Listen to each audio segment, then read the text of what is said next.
அதாவது மாரியத்துல் கிபித்தியாங்கிறவங்க யாருன்னு கேட்டா, எகிப்துல கௌகிஸ்னு ஒரு மன்னர் இருந்தார். நிறைய மன்னர்களுக்கு ரசூல் ஸல்லல்லாஹு அலைஹி வஸல்லம் அவர்கள் இஸ்லாத்திற்கு அழைப்பு கொடுத்து கடிதம் அனுப்புனாங்க. அதுல இந்த எகிப்துடைய அதிபருக்கு அனுப்புறாங்க. அவர் என்ன செய்யறாருன்னு கேட்டா, அந்த கடிதத்தை வாசி விட்டு அவருக்கு இஸ்லாத்தை ஏத்துக்கிற முடியாட்டான உள்ளுக்குள்ள வருது, இவர் இறை தூதராக இருப்பாரு, நம்ம ஒரு கண்ணியப்படுத்தணும்னு சொல்லிட்டு அந்த கடிதத்துக்கு மதிப்பளிச்சு என்ன செய்யறாருன்னு கேட்டா, இந்த மாரியாங்கிற அவர்கிட்ட இருந்து அடிமை பண்ணவங்க, மாரியாங்கிற ஒரு அதனால கிபுத்தியை சேர்ந்த அடிமைன்னு அதுதான் சொல்றாங்க. கிபுத்தின்னா எகிப்துக்காரங்க. அப்ப கிபுத்தி மாரியாங்கிற ஒரு அம்மாவையே அவங்களுடைய சகோதரி அவங்களும் அடிமையா இருக்கிறாங்க. அந்த கடிதம் கொண்டு வந்தவர்கள்ட்ட நான் முகமதை மதிக்கிறேன், அவரை நான் மதிக்கிறேன் என்பதற்காக வேண்டி என்ன செய்யறாருன்னு கேட்டா, அந்த மாரியாவையும் அந்த அவங்களுடைய சகோதரியையும் என்ன செய்யறாரு, அன்பளிப்பா கொடுத்து அனுப்புறாரு. அடிமையா இருந்தவங்களை ரசூல்லா அடிமையா வச்சிருந்தாங்களா அல்லது கல்யாணம் பண்ணாங்களாங்கும் போது பெரும்பாலான அறிஞர்கள் என்ன செய்யறாங்கன்னு கேட்டா, கல்யாணம் எல்லாம் பண்ணல, அடிமையா தான் வச்சு இருந்தாங்க என்று பெரும்பாலான அறிஞர்கள் சொல்றாங்க. அதுக்கு என்ன காரணம் சொல்றாங்கன்னா, எத்தனாம் தேதி கல்யாணம் பண்ணாங்கன்னு ஆதாரம் கிடைக்கலங்கிறாங்க. அந்த மாதிரி ஆதாரம்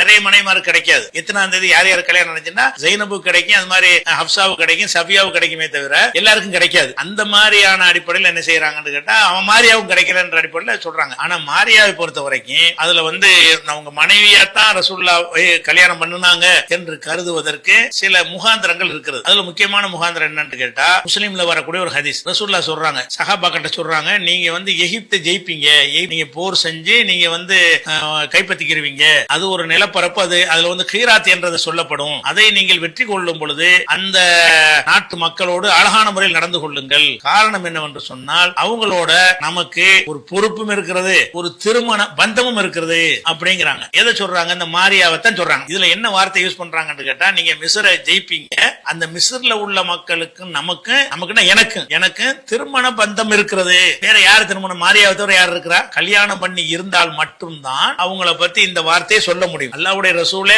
அந்த மாரியாவை மனைவிங்கிறத வேற வார்த்தைகளை கொண்டு சொல்லிட்ட பிறகு அவங்கள மனைவி பட்டியல சேர்க்கவும் மாட்டேங்கிறாங்க. அடிமைன்னே சொல்லிட்டு போறாங்களா? அடிமைதான். அடிமையா இருந்தாலும் அடிமையா நீடிச்சாங்களா, கல்யாணம் பண்ணிக்கிட்டாங்களா? கல்யாணம் பண்ணிட்டாங்க என்பதற்கு இந்த முஸ்லிம்ல வரக்கூடிய இந்த ஹதீஸ் ஒரு ஆதாரமா இருக்கிறது. அவங்க அது மாதிரி இப்ராஹிம் மரணித்த பிறகு இப்ராஹிம்கா ரசூல் அழுகுறாங்க, தன்னுடைய சொந்த மகனா தானே கருதுறாங்க. மகனுடைய தாயார்னா யாரு அப்படிங்கிற அர்த்தத்துல பார்க்கும் பொழுது அவங்கள அடிமையாவே வச்சு சொல்லணுங்கிற ஒரு அவசியம் கிடையாது. கல்யாணம் பண்ணினாங்க என்று எடுப்பதுதான் சரியான கருத்தா இருக்கிறது. ஆனா பெரும்பாலான அறிஞர்கள் அதை ஒத்துக்கல. ஆனா இது ரசூலுல்லாஹ்வுடைய ஹதீஸ்க்கு மாத்தம். அவங்க சொல்லக்கூடியது எனக்கும் எகிப்தியர்களுக்கும் திருமண சம்பந்தம் இருக்குது என்று சொன்னது, அதுக்கு மாற்றமாக இவங்க என்ன செய்யறாங்க, அதை சொன்னார்கள்னா ஏத்துக்கிற முடியாது. அதனால மாரியாங்கிறவங்க அடிமையாக கொடுக்கப்பட்ட உடனே அவங்க கல்யாணம் பண்ண ஆசைப்பட்டு கல்யாணம் பண்ணிக்கிட்டாங்க, அவங்களும் ஒரு உம்மஹாத்துல் முஃமினீன் தான் அப்படின்னு வழங்குவதுதான் சரியான முறை.